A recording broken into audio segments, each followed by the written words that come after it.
Orang yang mengalami insecurity itu kalau terus-menerus begitu, yang jelas dia cemas, pesimis, dan tidak bahagia. Karena terhadap dirinya sendiri saja dia tidak nyaman. Dia tidak merasa puas.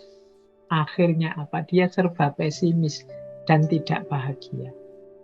Merasa rendah, tidak percaya diri, putus asa, depresi, kesepian, merasa tak berharga. Dalam situasi yang parah, bahkan ada yang, wah, apa sih gunanya aku hadir ke dunia ini? Apa arti keberadaanku? Bahkan ada yang sampai ingin mengakhiri hidupnya. Makanya tadi saya bilang, yuk kita bareng-bareng untuk lingkungan kita, untuk sekeliling kita, saling membantu untuk menegaskan diri kita bahwa kita ini manusia-manusia yang sama-sama berharga. Kalau hari ini kan banyak itu pertarungan saling menjatuhkan, saling merendahkan. Nah ini menurut saya eman-eman waktu dan energi kita untuk saling bertarung, saling menjelekkan, saling menjatuhkan. Akan lebih kondusif, nyaman, enak hidup ini kalau kita saling mendukung, saling menguatkan, saling menumbuhkan rasa percaya diri bahwa kita mampu, kita bisa. Jangan sampai nanti generasi yang akan datang lahir menjadi generasi yang serba cemas, pesimis, rendah diri, depresi, kesepian. Orang-orang yang mengalami insecurity semacam ini hidupnya pasti lelah. Lelah itu karena dia mikir dirinya sendiri yang tidak memenuhi standar-standar seperti yang dia harapkan. Kalau bisa dia ingin lari saja dari kenyataan. Dia tertekan karena tidak cocok antara ideal yang ada di pikirannya dengan kenyataan yang ada di depan matanya. Jadi dia akhirnya ingin lari dari kenyataan. Fisiknya lelah, batinnya lelah. Makanya dia punya kecenderungan, saya bilang tadi, kalau dalam situasi sangat parah, ini perlu psikolog, perlu psikiater. Hari ini banyak hal yang membuat kita jatuh pada insecurity. Mari kita bareng-bareng untuk menyembuhkan rasa minder, rasa tidak percaya diri ini. Nah, saya lanjutkan. Strateginya, mungkin sekarang ya. Strategi-strategi yang mungkin kita jalankan agar kita tetap percaya diri. Yang pertama apa? Ya, jangan lupa self-love. Kita cintai anugerah Allah pada diri kita yang pasti istimewa, pasti luar biasa. Dalam diri kita tersimpan aneka macam potensi. Hanya saja kita tidak pernah menengoknya. Kita selalu sibuk melihat cacatnya diri kita. Kita selalu sibuk melihat kurangnya diri kita. Kita bahkan tidak hanya diri kita itu senangnya melihat yang kurang dan yang jelek, yang cacat, baik dalam diri kita, diri orang lain, lingkungan kita. Akhirnya kita hidupnya jadi murung, hidupnya jadi tidak ceria. Maka yuk kita hidup dengan gembira. Kita sadari bahwa seperti apapun situasi, masih banyak hal yang patut kita syukuri, patut kita gembirai. Itu strategi yang pertama. Strategi yang kedua, tidak usah terlalu aktif membanding-bandingkan diri kita dengan orang lain. Jadi tidak apple to apple. Semua orang itu punya keunikannya masing-masing. Kalau kita bandingkan kita dengan orang lain, misalnya, wah orang lain kok sukses sementara aku enggak. Ya mungkin suksesnya dia tidak semata-mata karena dia bakat sukses atau dia beruntung sukses. Dia sudah melakukan usaha, sementara kita hanya mengeluh saja. Kalau kita melakukan usaha sekeras dia, mungkin kita sesukses dia, bahkan lebih sukses dari dia. Tapi kita sering membandingkan diri kita dengan orang lain di level bahwa betapa bagusnya orang lain dan betapa jeleknya aku.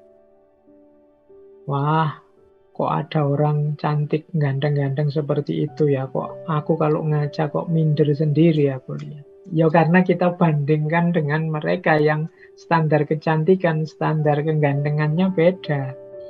Coba kita pakai standar yang berbeda, mungkin keputusan kesimpulan kita beda. Tentang kekayaan juga begitu, tentang jabatan pangkat juga begitu. Kita sukanya membandingkan dengan orang lain. Maka untuk biar kita tidak jatuh pada insecurity, yuk mari latihan untuk tidak membanding-bandingkan diri kita dengan orang lain terus-menerus.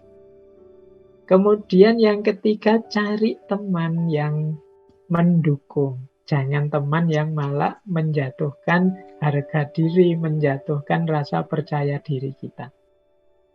Kok terpaksanya punya teman yang nyinyir, punya teman yang suka nyela, punya teman yang tidak mendukung kepercayaan diri kita, ya sudah, jangan terlalu sering dekat-dekat. Biar apa? Biar kita tetap punya self-esteem, punya kebanggaan terhadap diri kita sendiri dan tidak jatuh pada insecurity. Yang keempat, carilah kelebihan dan keunikan kita. Ini membuat kita lebih nyaman, membuat kita lebih menerima diri kita. Oke lah, dalam aspek kuliah saya tidak lulus-lulus, nilai saya jelek. Tapi alhamdulillah saya sudah punya pekerjaan, lebih mapan. Mungkin teman saya yang itu lulusnya paling cepat, nilainya paling tinggi. Tapi kan setelah lulus dia mikir nyari kerjaan. Saya sekarang sudah punya kerjaan, sudah bisa mapan. Loh ini kan kita melihat sisi positifnya. Dia lulusnya cepat, tapi aku lulusnya lama, tapi kan aku di pondok sambil hafalan Quran, lumayan. Aku lulusnya agak telat, tapi kan ada bonus, aku sambil hafal Quran. Nah, banyak kok. Apa? Coba kita cari, apa sih keistimewaan kelebihan kita yang tidak dimiliki orang lain? Yo, aku ini miskin, tapi kan aku ini punya daya tahan, punya kesabaran yang lumayan. Miskin begini aku masih bisa gembira loh. Daripada yang uangnya banyak, kadang sumpek malahan. Kena masalah masing-masing. Nah, kegembiraan ini harus kita syukuri. Nah, ini yang harus kita banyak temukan dari diri kita. Biar tidak isinya mengeluh saja. Kalau kita sudah bisa menemukan kelebihan, keunikan, saatnya kemudian untuk kita bersyukur. Mari kita syukuri. Orang yang bersyukur itu orang yang bahagia. Orang insecure itu sulit bersyukur karena dia melihat kurangnya dirinya, kesulitannya dirinya saja.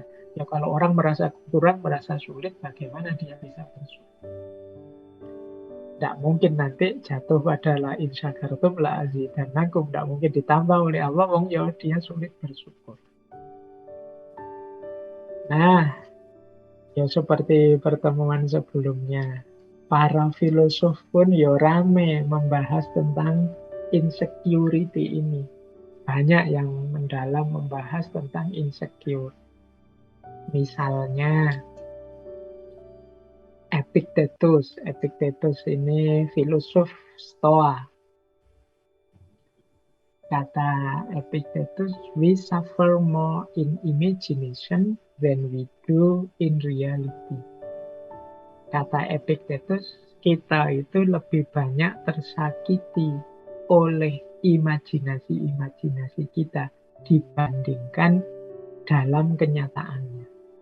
Jadi rasa tidak percaya diri tadi, rasa yang membuat kita tersakiti, membuat kita kecewa, membuat kita tidak nyaman, tidak aman dengan diri kita sendiri. Kalau pakai pikirannya Epictetus itu ya karena kita itu termakan oleh imajinasi kita sendiri. Imajinasi kita tentang diri kita yang sangat rendah, sangat buruk.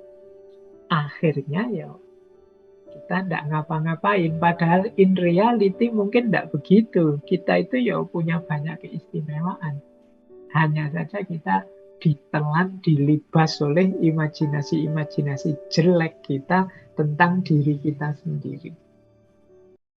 Ya, jadi kalau mengikuti Epictetus berarti apa? Yuk, pikiran kita dibawa ke yang positif-positif saja. Jangan mikir yang aneh-aneh, yang jelek-jelek, termasuk tentang diri kita. Yuk, kita memang manusia, kadang-kadang melakukan kesalahan, kekeliruan. Tapi kan bukan berarti terus kalau sudah salah, sudah keliru, terus kiamat. Bahwa kita ini pasti orang jahat, pasti orang jelek, kan tidak begitu. Kita masih punya daya dan kekuatan untuk melanjutkan hidup sebagai orang baik. Tinggal kita mengganti gaya hidup, mengganti pola hidup. Kan rumusnya di situ sebenarnya. Cuma label-label imajinasi-imajinasi yang kita tempelkan dalam diri kita, ini kemudian sering menghalangi langkah kita untuk berubah jadi lebih baik. Kita sudah menyerah dengan label, aku ini orang bodoh. Kita menyerah dengan label, aku ini orang tidak mampu. Kita menyerah dengan label, aku ini orang lemah. Ya selesai. Kalau kita sudah menyerah di situ, masuk ke lubang insecurity. Kemudian ini dilengkapi oleh pandangannya Dalai Lama. Kata Dalai Lama, lack of transparency result in distrust and a deep sense of insecurity. Kurangnya keterbukaan akan membuahkan ketidakpercayaan dan insecurity yang dalam. Jadi lack of transparency itu kan berarti tidak terbuka, tidak jujur, tidak apa adanya tentang diri kita. Ya tentu saja melahirkan orang lain tidak percaya pada diri kita juga tidak percaya pada diri kita, wong kita tidak paham. Kenapa kita tidak paham? Karena kita tidak jujur. Disitulah kita masuk pada insecurity. Karena kita tidak paham tentang diri kita, ya kita isinya serba bingung, mau apa, mau kemana. Nah, dilanjutkan oleh Erich Fromm. Kata Erich Fromm, tugas yang harus kita tetapkan untuk diri kita bukan kok to feel secure, untuk merasa aman, tapi to be able to tolerate insecurity. Kita harus bisa menerima insecurity. Maksudnya apa? Ketakutan-ketakutan, kemudian hal-hal yang menurut kita negatif, itu kita terima dulu. Ya setelah itu kita carikan solusinya. Tidak mungkin hidup kita itu sepenuhnya secure, sepenuhnya nyaman, enak. Pasti tentu saja ada yang kurang-kurang. Ya kita terima dulu yang kurang-kurang ini, nanti pada saatnya kita tingkatkan, kita keluar dari zona nyaman kita untuk hidup secara lebih baik.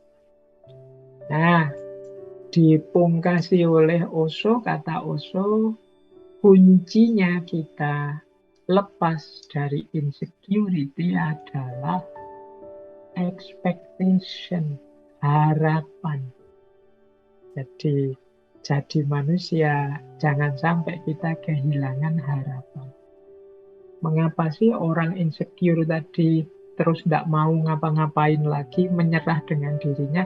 Itu karena dia putus harapan. Karena dia sudah sangat kecewa dengan dirinya, akhirnya putus harapannya. Dia tidak ingin apa-apa lagi sehubungan dengan dirinya. Dia tidak percaya dirinya bisa mencapai sesuatu. Jadi orang insecure itu bahkan berharap saja dia tidak berani. Dia merasa tidak mampu.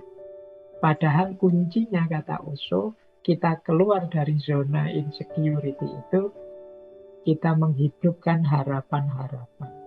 Jadi hidup di tengah harapan. Nah ini filosofi-filosofi ya. Next time mungkin tokoh-tokoh ini kita ulas masing-masing per sesi. Kita belum bahas Epictetus, kita belum bahas Dalai Lama atau Osho. Nanti kita perdalam gagasan beliau-beliau ini di satu sesi khusus entah kapan.